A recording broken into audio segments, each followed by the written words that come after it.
Hello friends, Jaunpur biology zone में आपका बहुत बहुत स्वागत है। अगर आप टीजीटी, पीजीटी, नीट और रेलवे आदि की तैयारी कर रहे हैं तो यह वीडियो आपके लिए बहुत ही ज़्यादा महत्वपूर्ण होने वाला है, क्योंकि इसमें हम लाए हैं आपके लिए कुछ बहुत ही चुनिंदा प्रश्नों को, जो कि आपके किसी भी जो है टीजीटी, पीजीटी, मेडिकल से संबंधित कोई भी एग्ज़ाम हो, नीट हो और रेलवे हो, उनके लिए जो है उन सब परीक्षाओं के लिए बहुत ही ज़्यादा इम्पॉर्टेंट है। तो आइए बारी बारी से हम एक एक क्वेश्चंस को देखते हैं। पहला क्वेश्चन है, जीवाणु की खोज किसने की थी? ए. एंटोनी वान लीवेनहॉक ने, बी. रॉबर्ट कोच ने, सी. लुई पास्चर ने और डी. इन सभी ने। तो आप सबको ये मालूम होना चाहिए कि जो जीवाणु की खोज सर्वप्रथम की थी वो की थी हॉलैंड के एक बहुत ही मशहूर वैज्ञानिक थे, जिनका नाम था एंटोनी वान लीवेनहॉक। इन्होंने सन 1683 में अपने द्वारा निर्मित सूक्ष्मदर्शी की सहायता से पानी, लार तथा दांत के मैल में इन्हें देखा तथा इन्हें एनिमैलिक्यूल्स नाम दिया। तो जीवाणुओं की खोज का श्रेय जाता है किसको? हॉलैंड निवासी एंटोनी वान लीवेनहॉक को। तो आपका ऑप्शन नंबर ए क्या हो जाएगा? वो राइट आंसर हो जाएगा। अगला क्वेश्चन है, निम्नलिखित में से किस वैज्ञानिक ने सर्वप्रथम जीवाणु नाम दिया?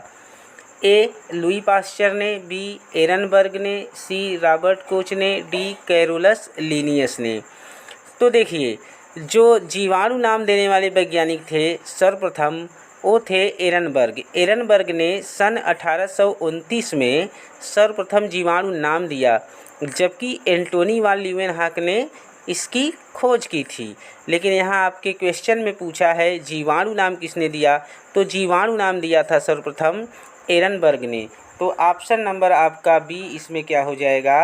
वो राइट आंसर हो जाएगा। अगला क्वेश्चन है, लुई पास्चर प्रसिद्ध हैं?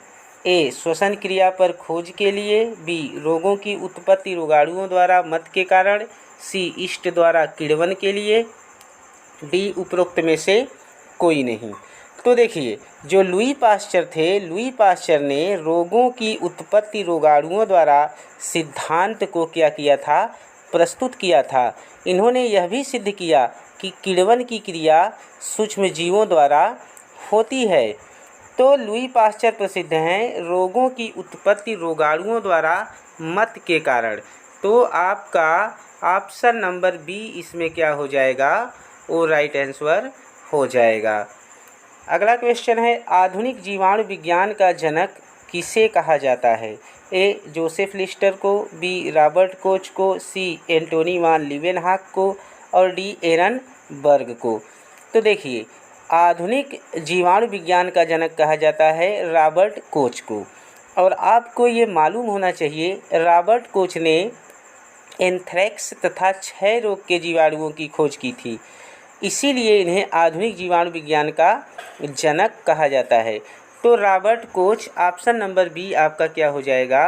वो राइट आंसर हो जाएगा। अगला क्वेश्चन है, मोनेरा जगत का सदस्य है? ए. जीवाणु, B. Amoeba, C. Hydra, D. केचुआ। तो देखिए, मोनेरा जगत में आप सबको ये पता होना चाहिए जीवाणुओं को, नीले हरे शैवालों को और माइकोप्लाज्मा जैसे जीवों को रखा गया है।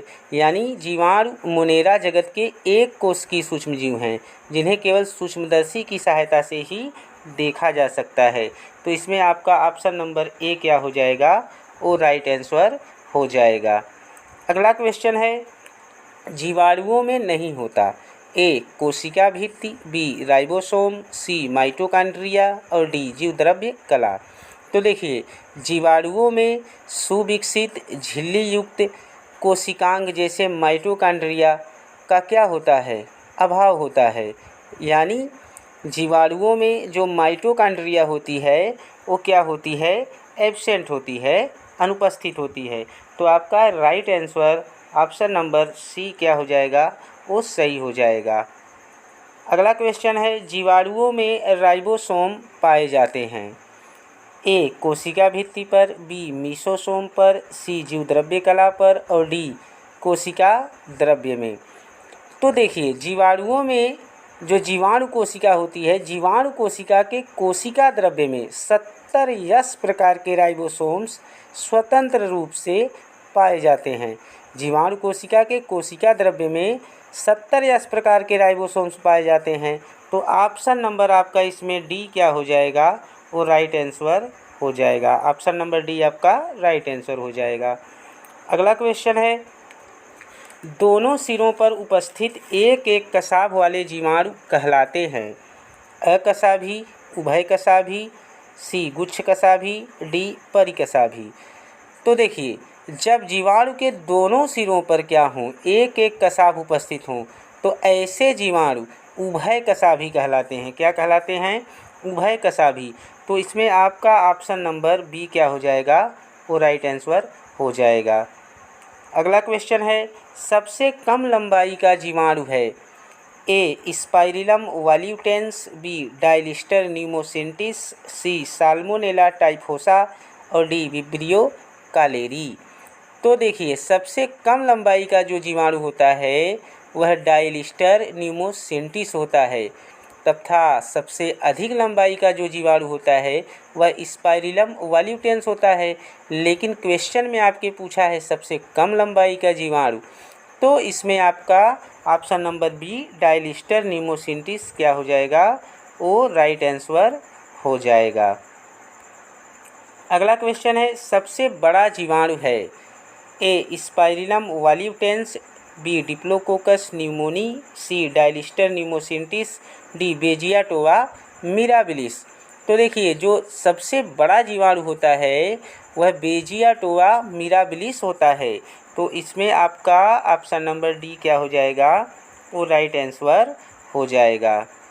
अगला क्वेश्चन है, सबसे बड़ा जीवाणु, एक बार फिर से यह क्वेश्चन दोहरा दिया है, तो इसमें बेजियाटोवा मिराबिलिस, ऑप्शन नंबर डी आपका राइट आंसर हो जाएगा। अगला क्वेश्चन हम देखते हैं। अगला क्वेश्चन है, जीवाणु की कोशिका भित्ति बनी होती है? जीवाणु की कोशिका भित्ति बनी होती है ए पॉलीसेकेराइड से, बी लिपिड से, सी प्रोटीन से और डी इन सभी से। तो देखिए जीवाणु की कोशिका भित्ति पॉलीसेकेराइड, लिपिड तथा प्रोटीन की बनी होती है। इसमें म्यूकोपेप्टाइड या पेप्टिडोग्लाइकेन पदार्थ क्या होता है, वह उपस्थित होता है। तो इसमें देखिए पॉलीसेकेराइड्स भी है ऑप्शन में, लिपिड भी है, प्रोटीन भी है। तो आपका राइट आंसर हो जाएगा इन सभी से। तो ऑप्शन नंबर डी इसमें क्या हो जाएगा, आपका option number D right answer हो जाएगा। अगला क्वेश्चन है, जीवाणु में श्वसन एंजाइम पाए जाते हैं? ए कोशिका भित्ति में, बी क्रिस्टी पर, सी मीसोसोम में, डी इनमें से कोई नहीं। तो देखिए जीवाणु कोशिका में उपस्थित मीसोसोम नामक संरचना में श्वसन एंजाइम पाए जाते हैं। तो इसमें ऑप्शन नंबर सी आपका मीसोसोम क्या हो जाएगा, वो राइट आंसर हो जाएगा। अगला क्वेश्चन है, निम्न में से किसमें वलित डीएनए पाया जाता है? निम्न में से किसमें वलित डीएनए पाया जाता है? ऑप्शन नंबर ए है जीवाणुओं में, ऑप्शन नंबर बी है कवक में, ऑप्शन नंबर सी है विषाणुओं में और ऑप्शन नंबर डी है शैवाल में।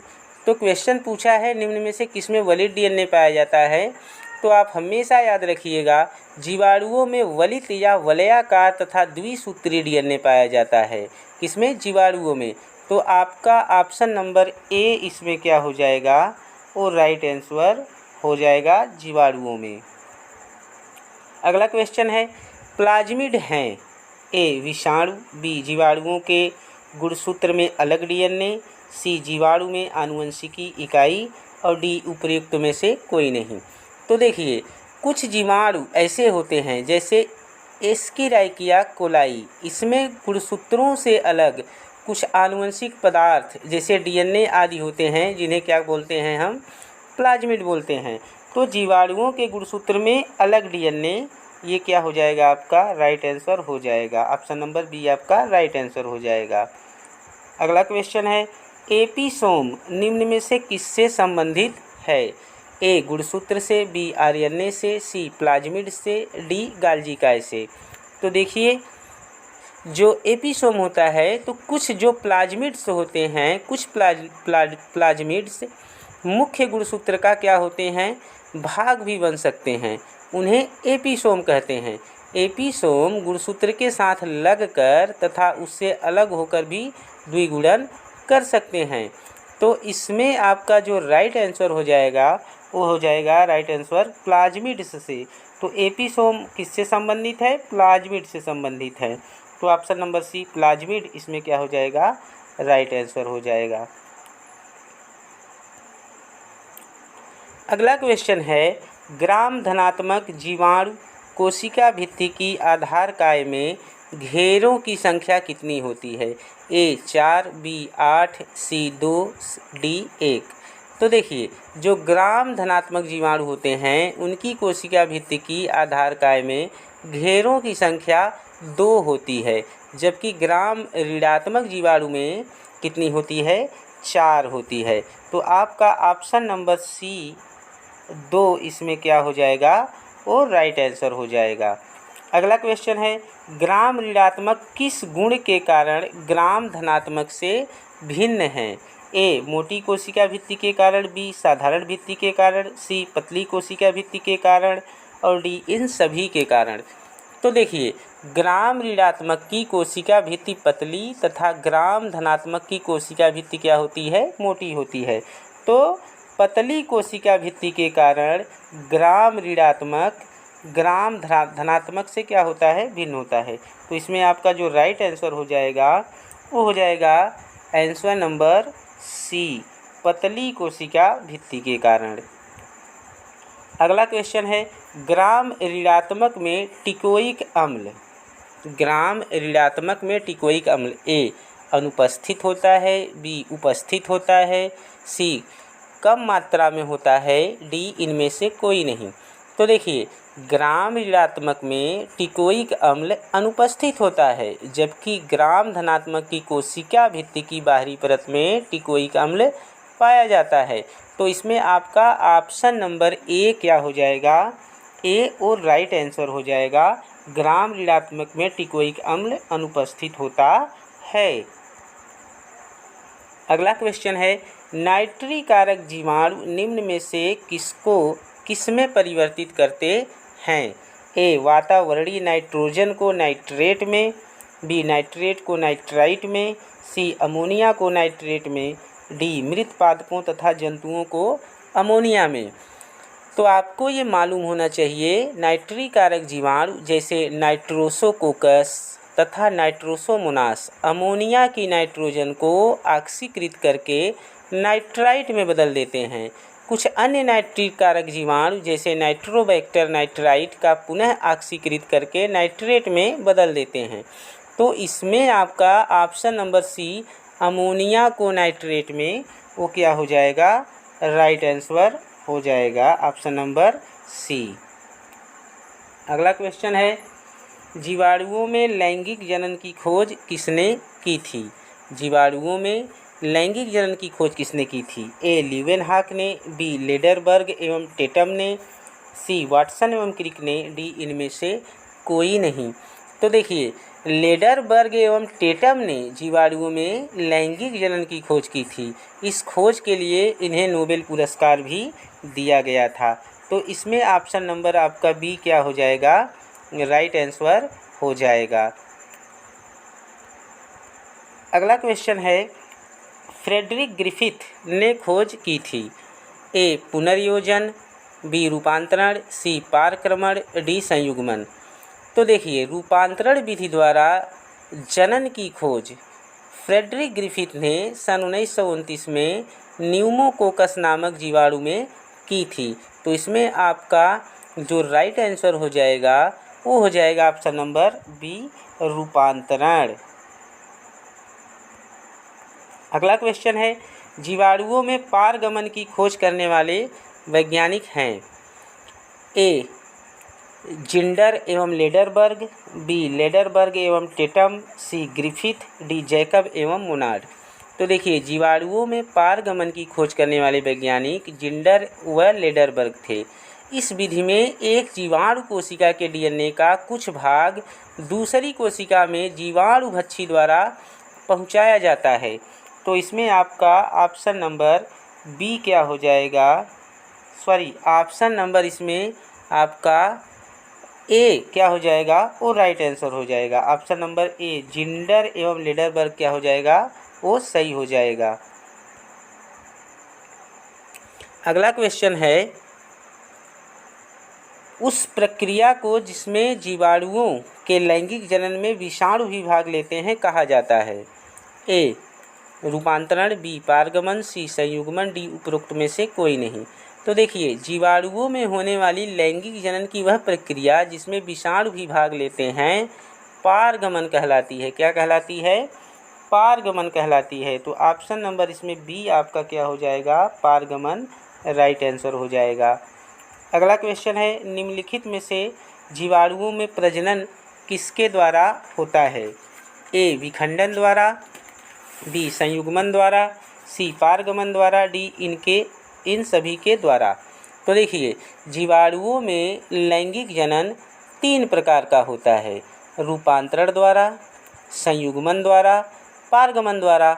विखंडन द्वारा जीवाणु कायिक जनन प्रदर्शित करते हैं।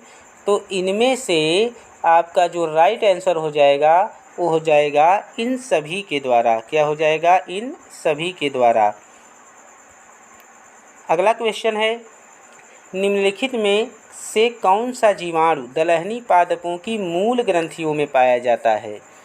ए जैंथोमोनास सिट्री, बी बैसिलस टाइफी, सी राइजोबियम लेग्यूमिनोसेरम और डी विब्रियो कालेरी।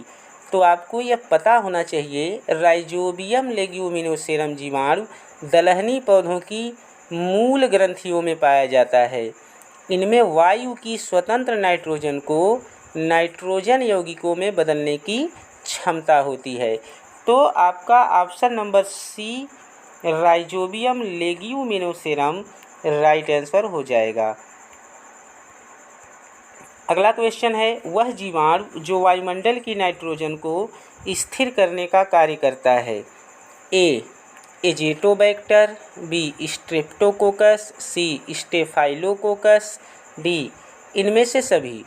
तो देखिए, एजेटोबैक्टर जीवाणुओं में वायुमंडल की स्वतंत्र नाइट्रोजन को नाइट्रोजन यौगिकों में बदलने की क्षमता होती है। तो आपका जो राइट आंसर हो जाएगा वो हो जाएगा ऑप्शन नंबर ए एजेटोबैक्टर। अगला क्वेश्चन है, क्लास्ट्रीडियम एसिटोब्यूटाइलिकम का उपयोग किस विटामिन के निर्माण में होता है। A vitamin A, B vitamin B2, C vitamin C और डी इन सभी के। तो देखिए,